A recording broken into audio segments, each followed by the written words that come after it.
the center.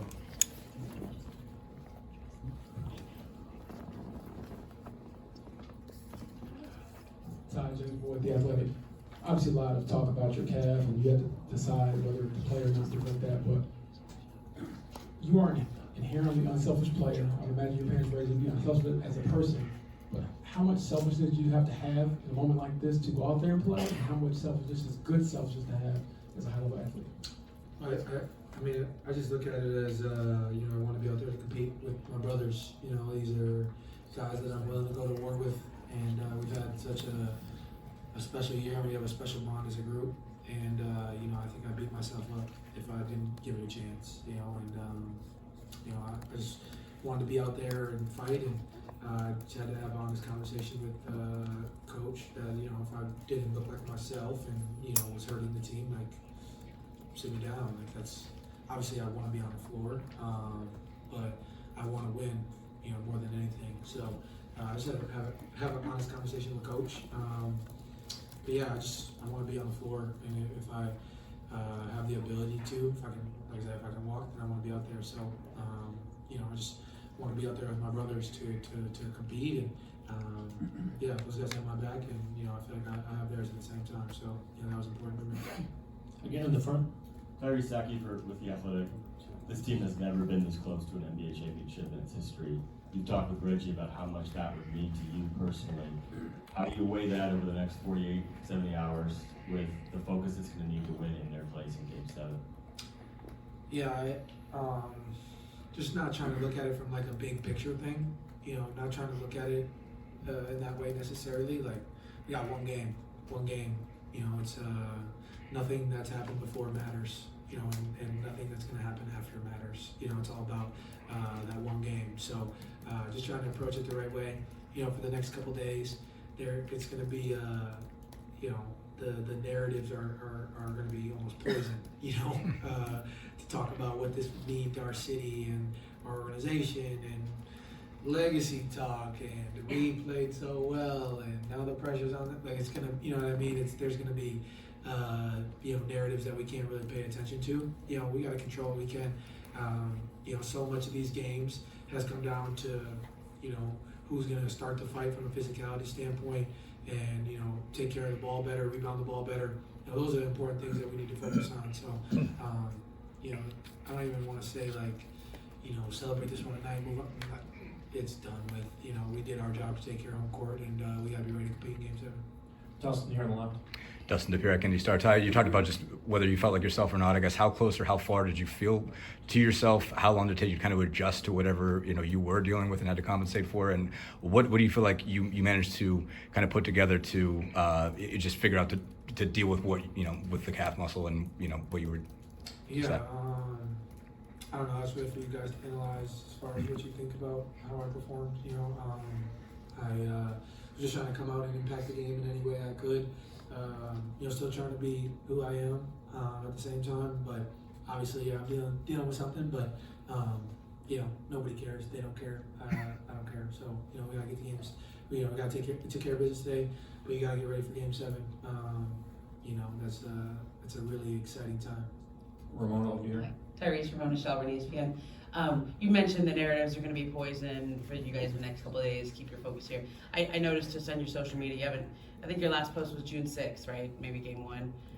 Have you stayed off that altogether? Have you been able to avoid much input coming into you from the outside world? Yeah, I've tried my best.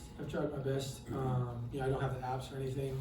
I'll be honest, sometimes I gotta log on to Twitter to see what's going on with like WWE or some certain other stuff, honestly. But no, I'm trying to stay up as much as I can, and just not pay attention to outside noise as much as you know I can, you know, as much as we can as a group. So, you know, all that matters is, you know, the opinions of the guys in the locker room and what our focus will be over the next 48 hours. When you say I don't have the apps, do you mean you deleted them or something? Yeah, I deleted the apps. David in front. Tyrese, can you walk us through the last 48 hours, where you've been, who has been with you as round-the-clock treatment has proceeded, Yeah. whether it was in the training room or at your house or wherever it was? Yeah, trying to think. After the game, went to sleep, woke up, went to hyperbaric chamber, got an MRI, had a meeting with you know, a couple specialists and my agents in the organization. And then the next day, more treatment at the gym, more stuff at the gym, trying to get some shots yesterday. And then just around the clock, you know, I have a barrack again. And, you know, Carl and Justin, and, you know, been at my house, coming and putting an H-wave on me and doing a bunch of treatment that way. Yeah, I was trying to, and then this morning, hyperbaric again. Usually not a game day hyperbaric person, but I was trying to give myself the best shot that I could coming into today. And then just more H-wave, more treatment at the house. You know, there's just, you know, we got a lot of people who, you know, take care of me. And we have an elite medical staff. So it's been really good to have those guys, you know, in my house, helping however they can. My family's been on me. You know, they call me and they're like, "Are you doing treatment right now?" I'm like, I'm about to play the game. Like, put something on your leg, you know. So my family's been holding me accountable at the same time. So just trying to take care of it the best I could. Tim in the back left. Tim right on TP. Tyrese at 10 and 15, and then you guys overcome that. You supposed to lose to Cleveland, that didn't happen. Your point, you're dragging your leg the other night. Like, how just when you look at everything, how crazy is it that there was just one game left and you're in it? Yeah, it's exciting, man. It's so exciting. As a basketball fan, there's nothing like a Game 7. There's nothing like a Game 7 NBA Finals. Dreamed of being in this situation my whole life, you know. So to be here is really exciting for me and our group. And you know, like I said, what's happened in the past doesn't matter. What happened today doesn't matter. You know, it's all about one game, you know, and approaching that the right way. So everybody's got to take care of their bodies. Good couple film sessions, you know, good preparation, you know, to get ready for that, and let the cards fall where they may. You know, it's already written. You know, we've worked our tails off to get here, and you know, just gotta trust the work that we've put in. And yeah, man, I won't want to go to battle with any other guys. So I'm really excited about it. Right in the front.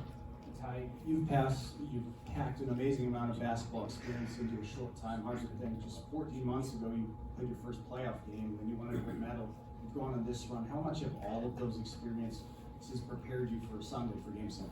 Yeah, I mean, I think every experience you go through as an athlete is, you know, a lesson. You can, you know, learn from everything, learn from the wins, learn from the losses. All those things are, you know, important.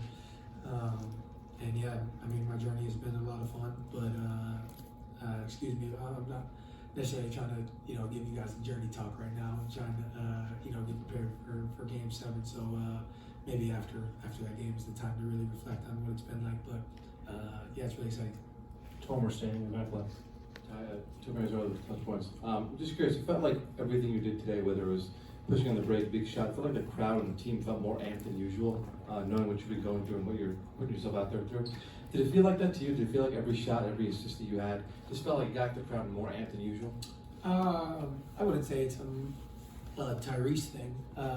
You know, I feel like our crowd was just really excited for this game. You know, they really rallied and got behind our group.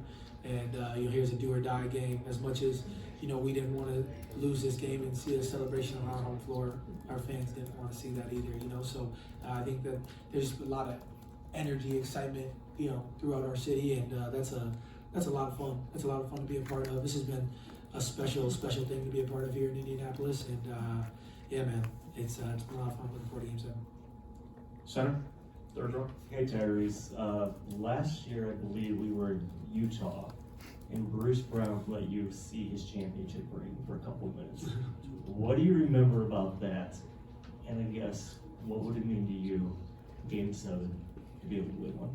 Yeah, yeah, Bruce didn't let me see it often. He got it with us in Denver, and then he got traded shortly after, so I only got to see it for a little bit. But I think you know, I've been fortunate enough to play with some teammates who have been fortunate enough to win championships themselves, and you know, I feel like as a basketball fan, I consistently annoy those guys. You know, like Tristan Thompson's kind of like my big brother, and we got traded here together. And as you guys know, I was a big Bron and Caps fan, so the amount of questions that I asked about that run and about that time, you know, it just goes down the line. You know, as a basketball fan and wanting to know more about it, I think it's special. And now to be, you know, creating our own run, you know, it's a lot of fun. And obviously, win a championship would mean the world to me. But you know, we're not there yet. You know, still got a couple days, and yeah, I'm looking forward to it. Last two questions in this corner. Tie that steal into no